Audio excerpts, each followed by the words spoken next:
Saudara-saudara kasih, sebelum kita dilawat oleh kebenaran firman Tuhan, mari kita berdoa. Bapa dalam surga, dalam Kristus Yesus, saat ini Tuhan kami datang ke hadapan-Mu, menyerahkan segala kehidupan kami. Dan kami ingin disapa oleh kebenaran firman Tuhan yang akan menjadi panduan, pelita, serta petunjuk dalam kehidupan kami. Karena kami sadar Bapa di surga, tanpa penyertaan dan juga perlindungan Tuhan, kami tidak bisa ada seperti apa kami adanya pada saat ini. Terutama Tuhan di tengah-tengah daripada pandemi virus corona yang semakin merajalela di kota kami Balikpapan. Sehingga Tuhan, kami yang rindu untuk bersekutu, bertemu, bahkan untuk bertahun baru bersama-sama di dalam persekutuan, itu tidak bisa kami lakukan. Karena kami harus lebih menjaga bagaimana Tuhan agar kehidupan kami bisa terselamatkan. Demikian Tuhan, apa yang bisa kami lakukan pada saat ini bersekutu melalui YouTube. Kami yakin dan percaya asal firman-Mu kami imani dan kami lakukan dalam kehidupan kami. Kami setia pada firman-Mu, maka mujizat-Mu, pertolongan-Mu, anugerah-Mu juga akan mencapai kehidupan kami, akan menyentuh kami dan juga akan memberkati kami. Bapa dalam surga, sebentar lagi firman-Mu akan kami dengarkan. Lawatlah kehidupan kami Tuhan. Jadikanlah kami seperti tanah yang subur, di mana benih firman Tuhan ditaburkan bisa bertunas, bertumbuh, berbuah, berlipat kali ganda. Tuhan Yesus Kristus Tuhan kami, dimanapun kami berada pada saat ini, jemaat-jemaat Tuhan, apakah sedang dalam pekerjaan, apakah sedang di dalam rumah sakit oleh karena sakit atau bertugas, atau sedang di dalam rumah, atau di mana saja, Tuhan lawatlah kami Tuhan. Biarlah kuasa-Mu yang menaungi kehidupan kami. Biarlah pertolongan-Mu yang selalu menuntun kami. Inilah permohonan kami Bapa di sorga, dalam ibadah kami, di dalam memasuki tahun ini, minggu pertama Januari 2021. Tuntunlah kami di dalam tahun dan bulan dan hari-hari yang akan kami jalani ke depan. Terima kasih Tuhan. Terima kasih Sang Gembala yang baik, Kristus Yesus Tuhan kami berdoa di dalam nama-Mu. Amin. Saudara terkasih dalam Kristus Yesus, sekian lama kita tidak pernah lagi bertemu, dan amak sebenarnya sangat berharap kita bisa bertemu satu dengan yang lain. Dan demikian saya sampaikan kepada Bapak Pendeta kita, bahwa beberapa gereja-gereja saudara kita yang mereka sudah mengambil kesimpulan untuk mereka melaksanakan lockdown, beribadah dari rumah, sebab pandemi corona semakin mengganas dan sudah banyak termasuk hamba Tuhan dan juga majelis dan juga jemaat yang terjangkiti oleh virus corona. Barangkali Bapak Ibu Saudara kekasih, dengan persekutuan begini pun tidak mengurangi iman percaya kita kepada Tuhan. Mari kita sungguh-sungguh di dalam persekutuan ini beribadah kepada Tuhan. Dengarkan, inilah firman Tuhan yang diambil daripada kitab Injil Matius. Pasalnya yang kedua akan saya baca mulai daripada ayat yang pertama sampai kepada ayatnya yang ke-12. Orang-orang Majus dari timur. Sesudah Yesus dilahirkan di Betlehem di tanah Judea pada zaman Raja Herodes, datanglah orang-orang Majus dari timur ke Yerusalem dan bertanya-tanya, di manakah dia raja orang Yahudi yang baru dilahirkan itu? Kami telah melihat bintangnya di timur dan kami datang untuk menyembah dia. Ketika Raja Herodes mendengar hal itu, terkejutlah ia beserta seluruh Yerusalem. Maka dikumpulkannyalah semua imam kepala dan ahli Taurat bangsa Yahudi. Lalu dimintanya keterangan dari mereka di mana Mesias akan dilahirkan. Mereka berkata kepadanya, di Betlehem di tanah Judea, karena demikianlah ada tertulis dalam kitab Nabi. Dan engkau Betlehem tanah Judea, engkau sekali-kali bukanlah yang terkecil di antara mereka yang memerintah Yehuda, karena daripadamulah akan bangkit seorang pemimpin yang akan menggembalakan umatku Israel. Lalu dengan diam-diam Herodes memanggil orang-orang Majus itu dan dengan teliti bertanya kepada mereka bila mana bintang itu nampak. Kemudian ia menyuruh mereka ke Betlehem, katanya, pergilah, Selidikilah dengan seksama hal-hal mengenai anak itu. Dan segera sesudah kamu menemukan dia, kabarkanlah kepada aku, supaya aku pun datang menyembah dia. Setelah mendengar kata-kata raja itu, berangkatlah mereka, dan lihatlah bintang yang mereka lihat di timur itu mendahului mereka hingga tiba dan berhenti di atas tempat di mana anak itu berada. Ketika mereka melihat bintang itu, sangat bersukacitalah mereka. Maka masuklah mereka ke dalam rumah itu dan melihat anak itu bersama Maria ibunya, lalu sujud menyembah dia. Mereka pun membuka tempat harta bendanya dan mempersembahkan persembahan kepadanya, yaitu emas, kemenyan, dan mur. Dan karena diperingatkan dalam mimpi supaya jangan kembali kepada Herodes, maka pulanglah mereka ke negerinya melalui jalan lain. Demikian pembacaan firman Tuhan. Yang berbahagia adalah orang yang mendengarkan dan menghayati firman Tuhan. Saudara-saudara terkasih, ternyata pada saat kelahiran Tuhan Yesus, sekalipun Maria sangat menderita dan Yusuf dalam perjalanan yang sangat jauh dan mencari tempat peristirahatan untuk membaringkan tubuh, sebab janin yang ada dalam kandungan Maria sudah semakin tua dan rasanya tidak berapa lama lagi akan dilahirkan. Tetapi tidak tempat bagi mereka. Maria harus meletakkan dirinya di kandang domba. Dan disitulah bayi itu lahir. Menurut kacamata dunia, sungguh sangat rendah. Tetapi ternyata sudah terkasih, kedatangan daripada raja itu, kedatangan daripada Allah yang menjadi manusia itu, walaupun rendah secara pemikiran manusia dan lahir di kandang domba, lihatlah bahwa orang Majus datang mencari dia. Oleh karena apa? Orang Majus melihat ada tanda, ada bintang, ada petunjuk. Artinya Bapak Ibu Saudara kekasih, anak-anak sekolah minggu, remaja dan pemuda, bahwa raja yang lahir di kandang domba itu yang dipandang sebagai yang rendah, namun ia adalah menjadi raja atas dunia. Karena benda-benda angkasa turut mempersaksikan, benda-benda angkasa turut ambil bagian menyatakan bahwa raja itu ada, bahwa raja itu datang. Berdasarkan itulah orang-orang Majus. Orang-orang Majus adalah orang-orang pintar, orang-orang ahli yang mengerti akan mimpi, yang mengerti masalah perbintangan, yang mengerti masalah masa depan. Mereka melihat sebuah bintang dan melihat bintang itu sesuatu bintang raja, maka mereka dari tempat yang jauh datang mencari posisi di mana persisnya bintang itu berada. Karena mereka sudah melihat dari tempat yang jauh, karena bintang kan di atas. Lalu kemudian mereka mengikuti terus, sehingga mereka menemukan sebuah daerah yang harus mereka pamit, yang mana mereka harus permisi kepada penguasa. Karena sudah dekat dengan bintang itu, mereka pergi kepada seorang raja, yaitu Raja Herodes. Kemudian mereka bertanya, pertanyaan mereka, di manakah raja orang Yahudi yang akan dilahirkan itu? Dengan firman ini dikatakan bahwa Herodes terkejut. Loh, aku raja, masih ada raja lain. Lalu kemudian dia mengumpulkan orang-orang pintar. Dia mengumpulkan imam dan ahli Taurat. Kemudian bertanya kepada mereka, sebab dia sudah gelisah, adakah raja selain daripada aku? Mungkinkah dia akan mengganti kerajaanku? Lalu dia bertanya kepada imam kepala dan ahli Taurat. Dan mereka menemukan jawabannya, karena memang ratusan tahun sebelumnya Nabi Mika sudah menubuatkan akan hal itu. Dalam Mika 5 ayat 1 dikatakan, tetapi engkau hai Betlehem Efrata, engkau yang terkecil di antara Yehuda, tetapi daripadamu akan datang seorang raja yang pemerintahannya sejak dahulu kala. Itu yang mereka buka dan itu yang mereka sampaikan kepada Herodes. Maka Herodes pun menyampaikan kabar itu dan berita itu kepada orang Majus. Tetapi ada sesuatu dalam hatinya, ada sesuatu niat, ada sesuatu kelicikan.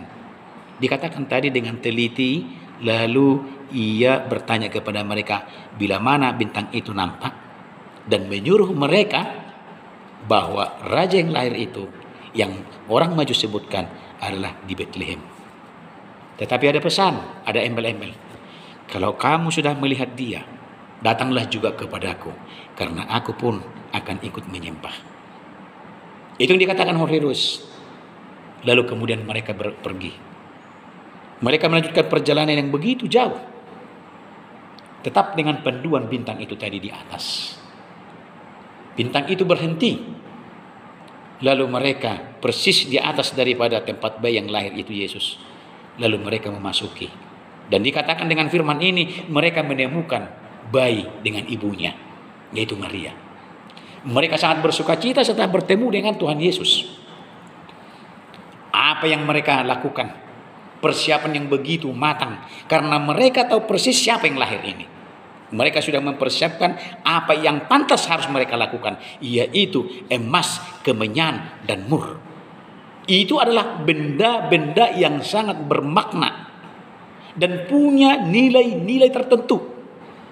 Saudara-saudara terkasih, kalau kita masih ingat pelajaran dahulu yang dikatakan orang-orang Eropa datang ke Nusantara ini dimotivasi dan dilatar belakangi oleh 3G. Salah satunya adalah gold atau emas. Emas itu artinya adalah kejayaan dan kekayaan.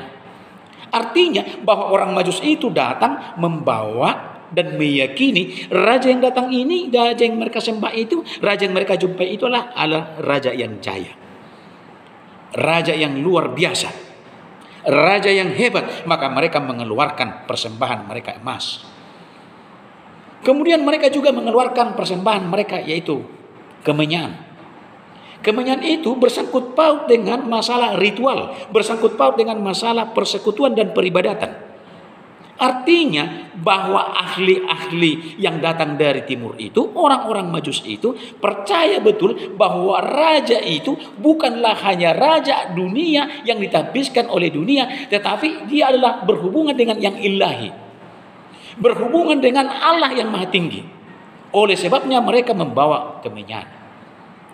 Dan memang raja yang datang itu adalah Allah yang menjadi manusia.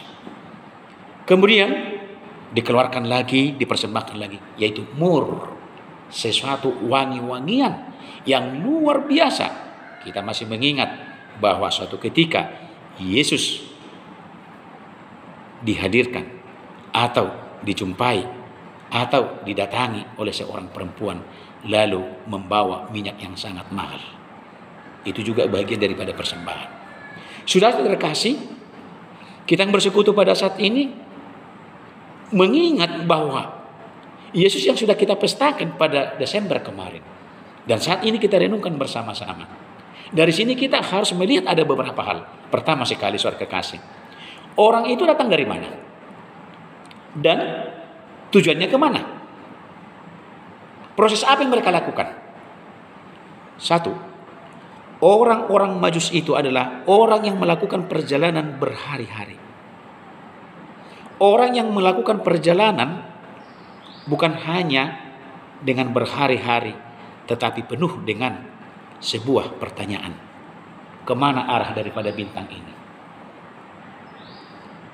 Tetapi mereka tetap melakukannya dan melakukannya agar bisa bertemu dengan raja.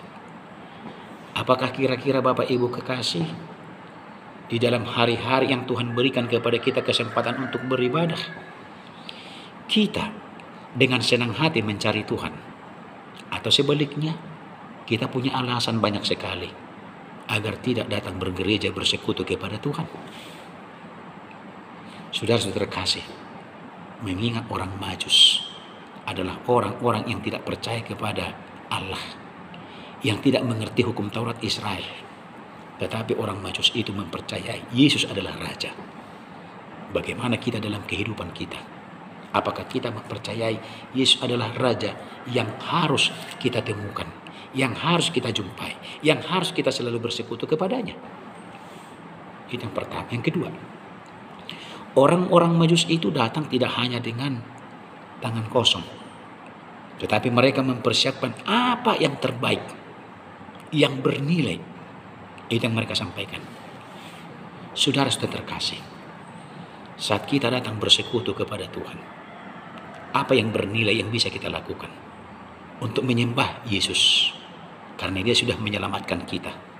Karena dialah yang menggendong kita melintasi tahun 2020 yang penuh pergumulan, yang penuh dengan kekhawatiran, yang penuh dengan ketangisan. Di kota kita, di kota Balikpapan, kita mendengarkan bagaimana apa yang terjadi pada masa pandemi. Pernah satu hari pada tanggal 23 September 10 orang satu hari meninggal. 10 orang dalam satu hari meninggal. Tim gugus COVID sampai mengebumikan jam 10 malam. Dan masih banyak lagi. Itu hanya dalam satu hari. Dan Bapak Ibu Saudara kekasih, Gembala Agung, Gembala yang baik itu menuntun kita. Dalam tuntunannya kita dilindungi. Dalam tuntunannya kita dijauhkan dari mara dan bahaya. Bagaimana kita datang kepadanya? Apakah hati kita benar-benar tulus menyembah Dia? Atau masih terbagi-bagi? Saat kita datang menghampiri tata hadirat daripada Tuhan, kita memuji Dia, tuluslah hatimu. Kalau tulus hatimu, maka pertolongan Tuhan akan kamu rasakan dengan luar biasa dan ajaib. Begitu orang Majus, bukan hanya dengan perjalanan jauh, tetapi membawa persembahan yang bernilai sekali. Persembahan apa yang bernilai yang bisa kita bawa untuk tahun 2021 ini, setelah Tuhan melindungi kita, setelah Tuhan menggendong kita, membawa kita dari 2020 ke 2021. Itu yang kedua. Dan yang ketiga, sudah terkasih, bagaimana juga orang Majus itu mau mendengarkan apa yang dikatakan oleh firman kepada mereka. Dikatakan oleh firman kepada mereka dalam mimpi mereka, karena mereka diperingatkan supaya jangan kembali kepada Herodes, pulanglah dengan jalan lain. Mereka melaksanakan itu. Kira-kira saudara-saudara terkasih, kalau Tuhan mengingatkan kita dalam sebuah perbuatan kita, apakah kita mau mendengarkan? Kalau Tuhan menasihatkan kita dengan firman-Nya untuk sesuatu agar kita lakukan, apakah kita lakukan?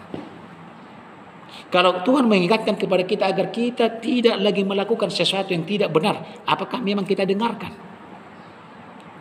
Saudara terkasih, saya memposisikan kita sebagai orang Majus. Saya berharap kita menjadi orang-orang Majus masa kini. Maka kepintaran kita seperti orang Majus, biarlah menjadi kepintaran untuk memuji Tuhan. Jangan seperti perkataan orang Batak. Apa yang dikatakan oleh orang Batak? Ijuk di para-para, hotang di parlebian. Nabisuk na punahata, na oto tu pargadisan. Harusnya nabisuk yang pintar harus menjadi tempat bertanya dan menjadi contoh. Dan orang bodoh harus belajar dari orang yang pintar. Tetapi dengan falsafah itu tadi, membuat kita menjadi bahwa orang pintar itu, orang bijak itu tidak menjadi berkat. Justru apa? Menggelapkan, mengkorupsikan, merugikan, membodoh-bodohi. Bagaimana kita? Tadi saya sampaikan supaya kita berada pada pihak orang Majus. Janganlah kita pada pihak Herodes yang tidak mau mengizinkan kemuliaan Allah itu nyata dalam kehidupan. Justru kemuliaan pribadi yang ditonjolkan. Dia tidak bisa menerima adanya kuasa yang baru. Dia tidak bisa menerima adanya kuasa Allah di tengah-tengah daripada negerinya. Kira-kira bagaimana kita, Bapak Ibu Saudara kekasih? Apakah kita mau mengizinkan di rumah kita dalam tahun 2021 ini kuasa Tuhanlah yang memerintah kita? Memang tidak dilanjutkan dalam nas ini, tapi yang jelas pada saat Yesus dibawa ke Mesir, Herodes memerintahkan agar anak-anak atau bayi, supaya bayi yang berumur 2 tahun ke bawah harus dibunuh. Karena apa? Dia tidak bisa terima ada raja yang lain dalam kehidupannya. Begitu juga kita harus kita renungkan bersama. Apakah kita seperti itu? Apakah kita bisa menerima keberadaan orang lain dalam kehidupan kita?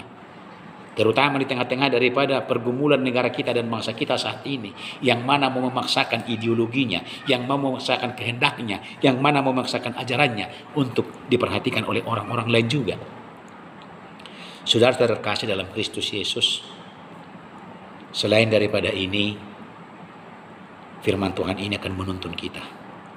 Pertama, bahwa Yesus yang lahir, bintang memberi tanda, alam sujud menyembah, orang-orang pintar taat dan datang menyembah. Bagaimana kita? Yesus yang lahir itu, yang berkuasa dalam alam raya, yang berkuasa di angkasa dan di daratan maupun di lautan, sembahlah Dia dan taatlah kepadanya. Kedua, carilah Ia senantiasa, seperti orang Majus yang mau jauh melangkah, menempuh perjalanan yang begitu panjang. Begitulah kita. Kita harus mencari Yesus dengan sungguh-sungguh, mencari Yesus dengan sebulat hati kita, agar kita mendapat berkat, mendapat pertolongan, dan merasakan mujizat dan kuasa Yesus dalam kehidupan kita. Saudara-saudara terkasih, inilah sapaan firman Tuhan kepada kita. Namun ada beberapa hal yang saya informasikan, mungkin lewat firman ini juga. Kalau tadi orang Majus itu berhikmat, mereka dipimpin oleh firman Tuhan lewat mimpi, agar mereka tidak bertemu kembali dengan Herodes. Demikianlah kiranya kita dalam kehidupan ini. Mari kita berhikmat. Mari kita dalam menjalani hari-hari kehidupan kita ini dengan penuh bijaksana. Negara kita dan kota kita saat ini, saya informasikan bahwa Balikpapan, di mana ruangan ICU sudah penuh dan tidak bisa lagi menerima pasien-pasien yang baru. Bahkan demikian juga unit-unit dan ruangan-ruangan khusus pandemi dinyatakan sudah penuh. Bahkan embarkasi juga dinyatakan sudah penuh. Oleh karena apa? Oleh karena banyak orang yang terjangkiti oleh virus corona. Dan seperti yang kita tahu, bahwa ada beberapa gereja harus menghentikan persekutuan oleh karena pelayan dan majelis dan jemaat ada yang terkena virus corona. Benar, Tuhan kita itu adalah kuat dan perkasa. Tuhan kita itu adalah maha kuasa dan mengasihi kita dan melindungi kita. Tetapi dalam perlindungan Tuhan juga kita diberikan hikmat dan bijaksana. Dan firman Tuhan juga yang berkata kepada kita, bijaklah seperti ular, tuluslah seperti merpati. Makanya marilah Bapak Ibu kekasih, berbijaklah untuk menjaga kesehatanmu dengan melaksanakan 4M. Pakai masker, kemudian mencuci tangan, kemudian menjaga jarak. Itu harus kita dengarkan Bapak Ibu kekasih. Itu harus kita lakukan itu. Sebab apa? Pandemi corona pada saat ini di kota Balikpapan, yang mana sudah sempat menurun, tetapi akhir tahun ini begitu peningkatan yang sangat drastis. Maka minggu ketiga Desember dikatakan bahwa Kalimantan Timur adalah urutan kedua dalam penyebaran virus corona. Sudah terkasih dalam Kristus Yesus, suatu saat kita akan bisa bertemu, saya akan bisa bersekutu dengan Bapak Ibu kekasih, kalau Tuhan mengizinkan. Maka lewat daripada YouTube ini, marilah kita saling mendoakan satu sama lain. Tapi ingatlah, Yesus yang lahir di kandang domba di Bethlehem itu disembah oleh orang-orang yang pintar. Dan juga malaikat Tuhan juga datang ke sana. Bahkan benda-benda angkasa memuji Dia, menyatakan bahwa ada Raja. Demikian kiranya kita, mari kita mewujudkan dan menyembah Yesus yang adalah Raja dan Juru Selamat kita, karena Ia yang berkuasa untuk menopang kehidupan kita. Tuhan Yesus memberkati. Amin.